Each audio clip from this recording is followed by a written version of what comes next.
सलील देशमुख आपल्या सोबत आहे. आपण या ठिकाणी बघू शकतो. सलील दादा, तुम्ही अजितदादांना भेटायला आलेले आहे, काय सांगणार?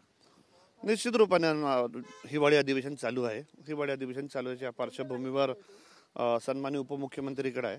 आता ते उपमुख्यमंत्री म्हणजे त्यांना अभिनंदन पण करायचं होतं आणि विदर्भाच्या प्रश्नावर, युवकांच्या प्रश्नावर, शेतकऱ्यांच्या प्रश्नावर त्यांनी वेळ दिला, त्याच्यावर चर्चा पण करू.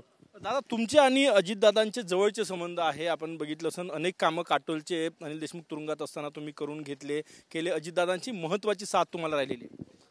निश्चित रूपाने राज्याचे उपमुख्यमंत्री आहेत. येणाऱ्या दिवसामध्ये काही जर का कामं राहिलं तर राज्याचे उपमुख्यमंत्री बनून त्यांना द्यायला काही हरकत नाही आहे.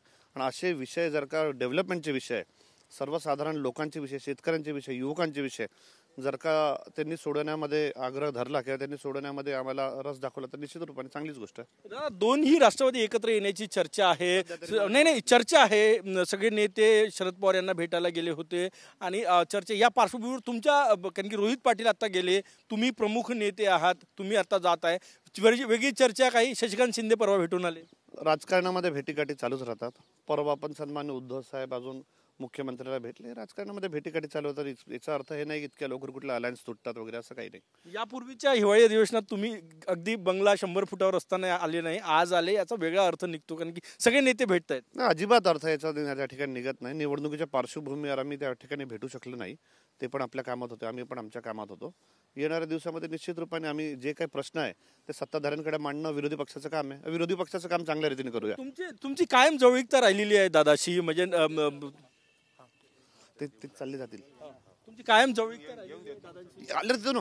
आलं नक्कीच आपण बघू शकतो या ठिकाणी सलील देशमुख अजितदादा यांना भेटण्यासाठी बंगल्यावर निघालेले आहेत आणि हे दृश्य आपण बघू शकतो. रोहित पाटील या ठिकाणी थोड्या वेळापूर्वी भेटून आले आणि आत्ता सलील देशमुख जे आहे ते या ठिकाणी आलेले आहेत आणि या ठिकाणी अजितदादा यांना भेटतायत. राष्ट्रवादीचे नेते जे आहेत ते अजितदादा यांना भेटण्यासाठी त्यांच्या बंगल्यावर जात आहेत.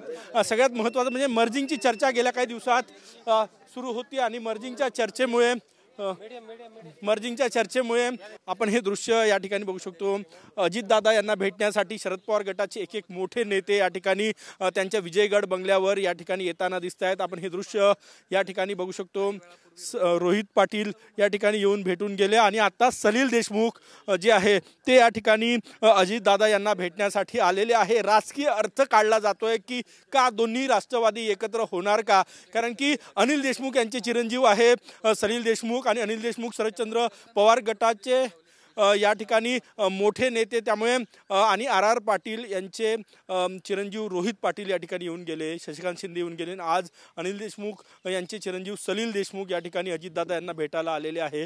त्यामुळे पुन्हा एकदा चर्चा सुरू झालेली आहे. कॅमेरामॅन सचिन सायांसह गजानन नुमाटे, TV9 मराठी, नागपूर.